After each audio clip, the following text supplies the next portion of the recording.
pegs is quite a common occurrence, and has this ever happened to you when you're tuning your violin with the pegs, but then the peg slips back? It's really annoying, isn't it? So I have got 5 possible solutions to help you with your slipping pegs. So solution number 1, just simply push the peg in as you tune. So instead of just turning the peg, as so, push the peg in as you're turning. So you're almost sort of pushing diagonally. But if you push,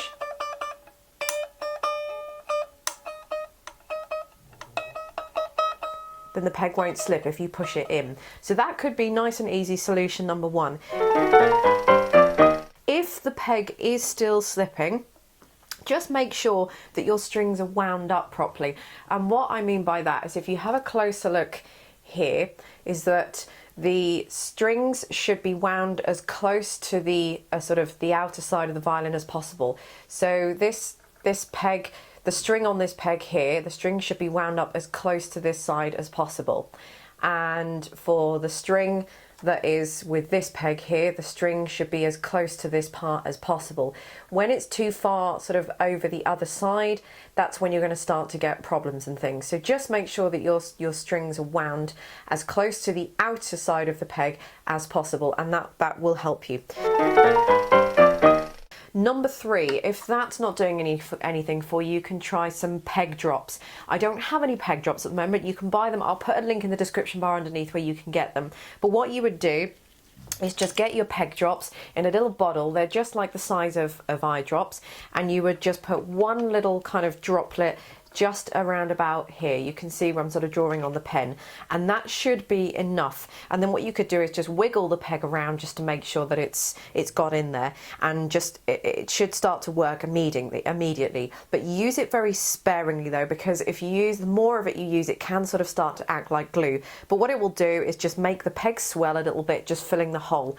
If that's not quite doing the job, you can go to the other side and you can put another little drop in there. But again, use the peg drops very, very sparingly. The 4th thing you can use is peg compound, and it'll look similar to sort of somewhere between rosin and soap. I'll put a link to where you can buy peg compound underneath the video, but a cheaper and much freer alternative to that is just to simply use a bar of soap, which is just something, this is just one of the hotel soaps that I can't even remember where I was when I kind of stole this from the hotel bathroom. So everybody should have a nice bar of soap like this. And what you would need to do is just remove the peg completely.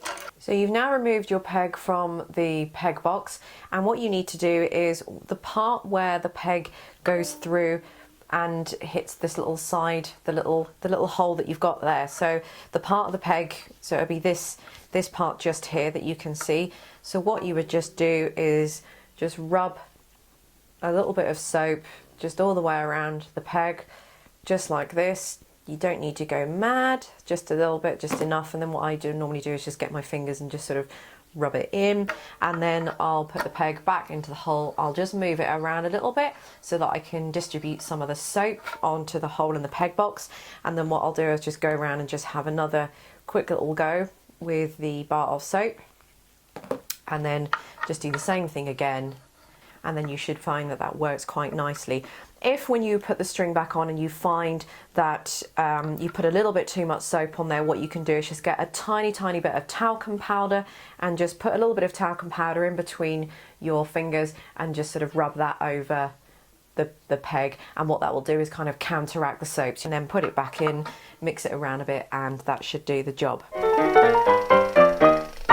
The 5th solution would be just to see if you can make the temperature and the humidity stable. So we don't really have that problem so much in the UK, but in kind of parts of USA or, you know, any other parts where you've got sort of strange humidity and things, then you can find that that's going to cause these problems. So if you can try and keep your violin not going from too many vast temperatures, from really hot to really cold, then that will help with the peg box up here, because the wood is swelling and that kind of thing. So that's going to cause a few problems with the peg box.